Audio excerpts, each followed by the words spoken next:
స్థానిక కొబ్బరి తోటలో నా క్లయింట్ అయిన శ్రీపతి వెంకటాచలం గారి ఇల్లు కూల్చేయడం గురించి ఈరోజు నేను మీడియా ముందు మాట్లాడుతున్నాను.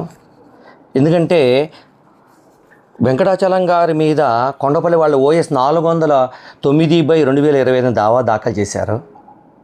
దాంట్లో మున్సిపల్ కమిషనర్ గారు రెండో ప్రతివాదిగా చూపించారు. ఆ కేసులో 6/10/2025 మున్సిపల్ కమిషనర్ గారు ఎక్స్పార్టీ అయ్యారు. తర్వాత ఎక్స్పార్టీ అయ్యి 9/10/2025 ఇంజంక్షన్ ఆర్డర్లు ఉన్న శ్రీపతి వెంకటాచలం గారి ఆస్తిలోకి పోలీస్ సహాయంతో వస్తే ఏమండి ఇలా కోర్టు ఆర్డర్లు ఉన్నాయి, మీరు ఎక్స్పార్టీ అయ్యారు అని నేను అప్పుడు చెప్పగా పోలీసు వాళ్ళతో సహా ఆయన తిరిగి వెళ్ళిపోవడం జరిగింది. తర్వాత ఆయన ఎక్స్పార్టీ సెట్ సైడ్ వేసుకుని అదే కేసులో ఆయన ఐఏలో కౌంటరు స్టేట్మెంటు దాఖలు చేయడం జరిగింది. ఆయన ఏం చేశారంటే ఆయన దాఖలు చేసిన కౌంటర్లో కానీ స్టేట్మెంట్లో కానీ ఈ కేసు గురించి ప్రీవియస్గా కొండపల్లి వాళ్ళు దాఖలు చేసిన 342/84 అనే దావా గురించి నాకేం తెలియదు, ఈ కేసుల గురించి నాకు నాలెడ్జ్ లేదు అని కౌంటర్ దాఖలు చేయడం జరిగింది. ఎప్పుడు ఈ కౌంటర్ దాఖలు చేసింది ఈయన 6/11/2025 6/11/25 statement counter along with ex parte set aside పిటిషన్తో పాటు దాఖలు చేయడం జరిగింది. అదే మున్సిపల్ కమిషనర్ గారు ఎవరైతే ఉన్నారో ఆయన దీంట్లో అఫిడవిట్లో రాయటం కూడా అయింది. CHVVS బాపిరాజు గారు. అదే ఈ మున్సిపల్ కమిషనర్ గారు కొండపల్లి రామ్ బాలాజీ అని ఆయన WP 3228/2024 అని రిట్ పిటిషన్ దాఖలు చేయడం జరిగింది. స్టేట్ ఆఫ్ ఆంధ్రప్రదేశ్ని డిస్ట్రిక్ట్ కలెక్టర్ని పార్టీగా చూపుతూ, అలాగే మున్సిపల్ కమిషనర్ గారిని తోట నరేంద్రబాబు గారిని vice chairman municipality urban development authority వాళ్ళని చూపుతూ వాళ్ళకి తోట నరేంద్ర గారికి పర్మిషన్ ఇవ్వద్దు, వాటి గురించి ఇల్లీగల్గా ఇస్తున్నారని చెప్పి దాని మీద రిట్ దాఖలు చేయడం జరిగింది. దాంట్లో మున్సిపల్ కమిషనర్ గారు కౌంటర్ దాఖలు చేశారు, డీటెయిల్ కౌంటరు. దీంట్లో చెప్పిన కొండపల్లి వాళ్ళు 1984లో దాఖలు చేసిన 342/84లో కానీ తర్వాత అది ఓడిపోయారు, వాళ్ళు పొజిషన్ ఎస్టాబ్లిష్ అవ్వలేదని, తర్వాత దాని మీద అప్పీల్కి వెళ్ళారు, అప్పీల్ డిస్మిస్ అయిందని, సబ్సిక్వెంట్గా డిక్లరేషను రికవరీ ఆఫ్ పొజిషన్ వేశారు, అవి 3 సార్లు డిస్మిస్ అయినాయని, ఎటువంటి ఆధారము లేకుండా మేము ఇవ్వట్లేదని, అన్ని అప్రూవల్స్ ఉన్నాయని నరేంద్ర గారికి, ప్లాన్ అప్రూవల్ చేయడానికి ఎటువంటి అభ్యంతరము లేదని ఆయన డీటెయిల్గా కౌంటర్ దాఖలు చేయడం జరిగింది. పైగా ఈ కోర్టులో దాఖలు చేసిన మున్సిపల్ చూడండి, మున్సిపల్ గారు సొంతగా ఆయన అఫిడవిట్లు ఇవన్నీ కూడా డీటెయిల్గా ఆయన చేసిన హైకోర్టులో దాఖలు చేసిన కౌంటర్కి మచిలీపట్నం OS 409/25లో దాఖలు చేసిన కౌంటర్కి కాంట్రాగా ఆయనే దాఖలు చేస్తున్నారు. చేసుకుని ఈయన పార్టీగా వ్యవహరిస్తూ ఈ కేసులో OS 409/25లో స్టేటస్కో వెకేట్ అయిపోగానే కోర్టు వారికి తెలియపరచకుండా కోర్టులో ఈ దావాలో పార్టీగా ఉండి ఎటువంటి కోర్టు ఆర్డర్స్ లేకుండా అన్యాక్రాంతంగా పోలీస్ వారి సపోర్టుతో వచ్చి నా క్లయింట్ యొక్క ఆస్తిని డిమాలిష్ చేశారు. చూడండి, ఇలాగే అందుకనే సుప్రీంకోర్టు వారు గైడ్లైన్స్ ఇవ్వటం కూడా జరిగింది. 2024 ఎండింగ్లో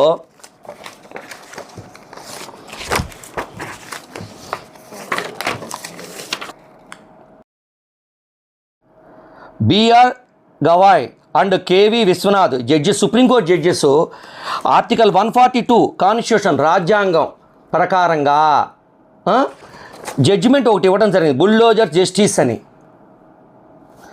దీని పరంగా మున్సిపాలిటీ వారు ఏదైనా కన్స్ట్రక్షన్ ఏమైనా మేము ఎవరైనా ఇల్లీగల్గా కట్టినా ఎంక్రోచ్ అయినా కూడా వాళ్ళకి ప్రేయర్ నోటీస్ ఇవ్వాలి, వాళ్ళ దగ్గర నుంచి రిప్లై తీసుకోవాలి, వాళ్ళకి ఆపర్చునిటీ ఫర్ హీరింగ్ ఇవ్వాలి, విన్న తర్వాత ఆర్డర్ పాస్ చేస్తే వాళ్ళకి అప్పీల్కి వెళ్ళటానికి టైం ఇవ్వాలి.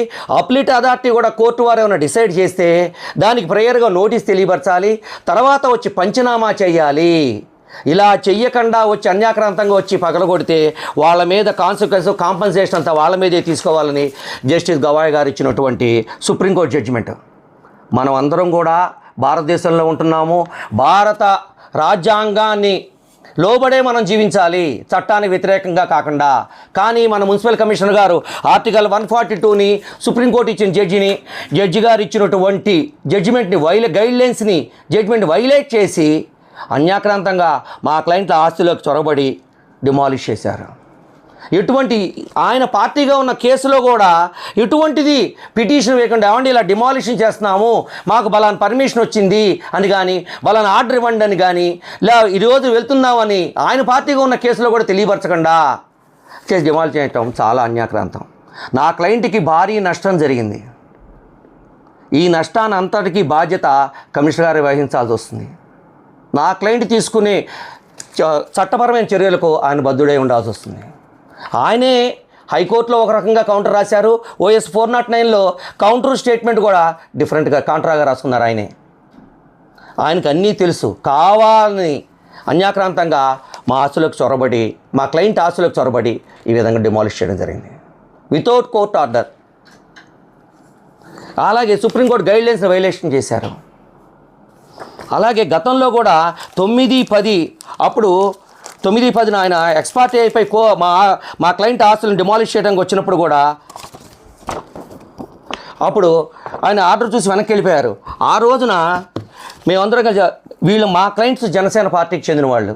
ఆ రోజున జనసేన పార్టీ ఆఫీసులో బండి రామకృష్ణ గారు, సామినేని ఉదయభాను గారు, ఇంకో లేడీ చైర్మన్ ఎవరో ఉన్నారు. వీళ్ళందరూ కలిసి ప్రెస్ మీటింగ్ జరుగుతుందంటే అక్కడ రమ్మంటే రామకృష్ణ గారు మా క్లయింట్లు జనసేన పార్టీ సైనికులతో 200 మంది ప్లస్ వాళ్ళతో పాటు నేను కూడా కలిసి రామకృష్ణ గారిని అక్కడ కలవడం జరిగింది. రామకృష్ణ గారు కాగితాలు ఇవ్వండి, నేను చూసి మా లీగల్ అడ్వైజర్కి చూపించి మాట్లాడతాను అన్నారు. తర్వాత మా క్లయింట్లు బండి రామకృష్ణ గారికి కాగితాలన్నీ ఇవ్వగా చూపించుకుని అన్నీ కరెక్ట్గానే ఉన్నాయి అని చెప్పడం కూడా జరిగింది ఆ క్లయింట్కి. వాళ్ళు కొన్నది 1941లో 1941 అంటున్నారు. అక్కడి నుంచి కూడా వాళ్ళు OS 342/84 వేశారు. ఆ కేసు డిస్మిస్ అయిపోయింది. దాని మీద అప్పీలు వేశారు. AS 69/91, అది 99లో డిస్మిస్ అయిపోయింది. ఆ తర్వాత వాళ్ళు డిక్లేర్ చేయండి ఈ ఆస్తి మాదని రికవరీ పొజిషన్ వేశారు. అది 2009లో ఒకసారి, 2017లో ఒకసారి, 2024లో ఒకసారి డిస్మిస్ ఫర్ డిఫాల్ట్ కింద కొట్టేయబడింది. 1941 నుంచి ఈ రోజు వరకు చూసుకుంటే కూడా 85 ఏళ్ళు. ఎవరన్నా ఆస్తి కొన్నవాళ్ళు 41లో కొన్నవాళ్ళు వాళ్ళ స్వాధీనంలో ఉన్నట్టుగా 85 సంవత్సరాల మట్టి కూడా ఈ ఆస్తిలో వాళ్ళ స్వాధీనం కానీ వీళ్ళదని కానీ ఏ కోర్టు డిక్లేర్ చేయాల. లోయర్ కోర్టు కానీ, డిస్ట్రిక్ట్ కోర్ట్స్ కానీ, హైకోర్టులు కానీ ఎక్కడా డిక్లేర్ చేయాల. వాళ్ళకి ఎటువంటి హక్కు లేకుండా మా క్లయింట్లు మీద ఆస్తి వాళ్ళు అన్యాక్రాంతం చేస్తున్నారు, అవి అన్నీ ప్రచారం చేస్తున్నారు. నెక్స్ట్ చూడండి, అలాగే వీళ్ళు ఆ సర్వే నెంబర్ తప్పేసుకున్నారు అని చెప్పి అంటున్నారు. సర్వే నెంబర్ ఏం తప్పేం కాదు సార్. OS 342/84లో జడ్జిమెంట్ ఇచ్చారు. కొండపల్లి వాళ్ళు దాఖలు చేసుకుంది తోట వాళ్ళ ఫ్యామిలీ మీద. దాంట్లో 12వ పేరాలు డీటెయిల్గా చెప్పారు. దాంట్లో కొండపల్లి వాళ్ళు ఫ్యామిలీలోనే ఒక మెంబర్ అయినట్టు PW2గా ఎగ్జామిన్ అయిన ఈ ఆస్తి 379/1Aగా సబ్ డివిజన్ అయిపోయింది 1964లోనే అని చెప్పడం జరిగింది. ఈ ఆస్తిని ఎకరం 59 సెంట్లు వాళ్ళ అన్నదమ్ములు ముగ్గురు పంచుకోవడం జరిగింది. ఒక్కొక్కరికి 53 సెంట్లు భూమి వచ్చింది జరిగింది. ఈ దావా వేయటంగా ముందే ఈ దావాలో సాక్షిగా చూపబడిన PW2 నేను ఈ దావా వేయటంగా పూర్వమే నా ఆస్తిని అమ్ముకోవటం కూడా జరిగింది అని కూడా రాశారు. ఈ ఆస్తి మా స్వాధీనంలో లేదని కూడా రాయటం జరిగింది జడ్జిమెంట్లో వాళ్ళ సాక్ష్యాల్లో. ఇది జరిగిన వాస్తవం. వీళ్ళకి ఏ హక్కులు లేవు. హక్కులుంటే 85 ఏళ్ళ మట్టి ఆగుతారండి. అలాగే కమిషనర్ గారికి అన్నీ తెలుసు అని చెప్పి ఇవన్నీ కరెక్టే అని చెప్పి హైకోర్టులో ఆయనే ఎదుగోండి ఆయన సొంతకాలతో ఆయన దాఖలు చేసిన కౌంటర్ అండి. ఇక్కడ కోర్టులో చూడండి ఏ విధంగా దాఖలు చేశారో. ఈ కౌంటర్ స్టేట్మెంట్ దాఖలు చేసింది ఆయన. ఈ కోర్టుకు వచ్చి ఎందుకు పిటిషన్ ఇట్లా అండ్ స్టేటస్కు ఎందుకు వికెట్ చేశారు, నేను డిమాలిష్కి వెళ్తున్నాను, ఈ కారణం చేత వెళ్తున్నాను, నాకు బలానా వాళ్ళు ఆర్డర్ ఇచ్చారని. కానీ ఏ ఆర్డర్ ఉందండి? ఒక ఆర్డర్ చూపించమని డిమాలిష్ చేయమని. సుప్రీంకోర్టు గైడ్లైన్స్ నేను పాటించలేదు అని చెప్పారా? ఎందుకు పాటించలేదండి ఆయన కమిషనర్ గారు? కాబట్టి ఆయన డిమాలిష్ చేసింది చట్టపరకంగా వ్యతిరేకం. రాజ్యాంగబద్ధానికి వ్యతిరేకం. కాబట్టి ఆయన చెల్లింది. దీనికంతటికీ కాంపన్సేషన్ బాధ్యత ఆయనే వహించాలి.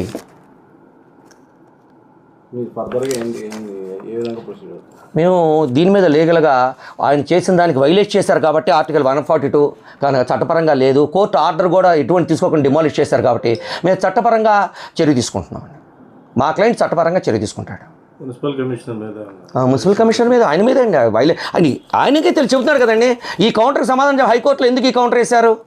అన్ని హక్కులు ఉన్నాయి ఈ సర్వే నెంబర్లో. అప్రూవ్డ్ ప్లాన్ 22లోనే అయిపోయింది. దానికి ఆయనకు తోట నరేంద్ర బాబు గారికి ఇచ్చాము. పర్మిషన్ ఇవ్వడానికి ఎటువంటి అభ్యంతరం లేదు, అందుకని ఇచ్చాం. ప్లాన్ అప్రూవల్ చేశారు. చూడండి, అలాగే మీరు అక్కడ దాకా అంటారు మా క్లయింట్ చేత 5 లక్షల చిల్లర కట్టించుకుని ప్లాన్ ఆర్డర్ కూడా ఇవ్వటం చూపిస్తాను. ఒక్క నిమిషం. 13,000 కట్టించుకుని వాళ్ళకి ఆర్డర్ కూడా ఇవ్వటం జరిగింది.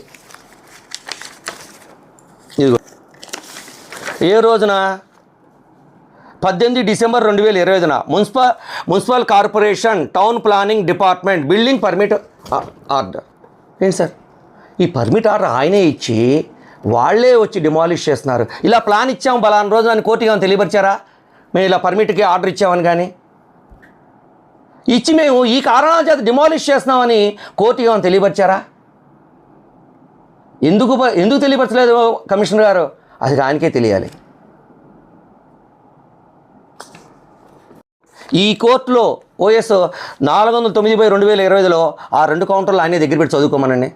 ఇంకేం చెప్పకల్లా 2 కౌంటర్లు ఆయనకే తెలుస్తాయి కరెక్ట్గా.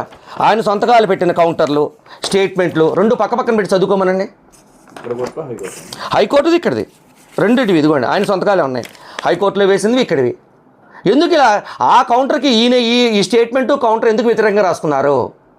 ఆయన ఇచ్చిన అఫిడవిట్లే ఉన్నాయి హైకోర్టులో, ఇక్కడ ఇచ్చారు ఆయన.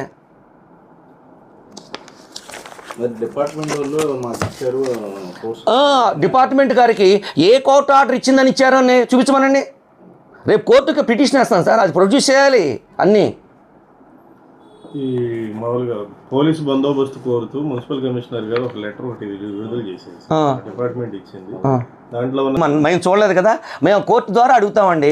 దాంట్లో ఏ కోర్టు ద్వారా ఇచ్చిన రాశారో లేదో బందోబస్తు, ఏ కారణం చేత పోలీసు వారు వచ్చారో ఆయనే చెప్పాల్సిన బాధ్యత ఆయనదే, మున్సిపల్ కమిషనర్ గారిది.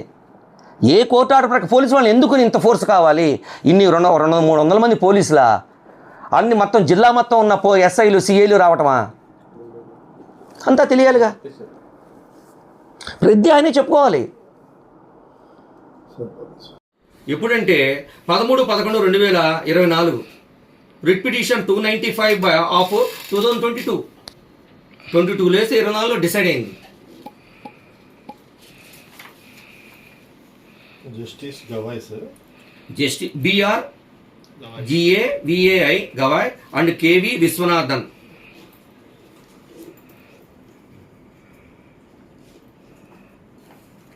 ఆ జడ్జిమెంట్లో గైడ్లైన్స్ కూడా ఇచ్చారు. ఈ గైడ్లైన్స్ కూడా వాళ్ళు విస్మరించారు, వైలేట్ చేశారు.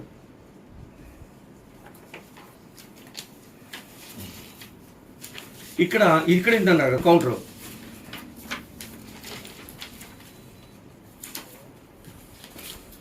ఇదిగోండి, ఇది మున్సిపల్ కమిషనర్ వేసిన కౌంటర్. ఇది అయ్యేది కౌంటర్ ఓఎస్ స్టేట్మెంట్.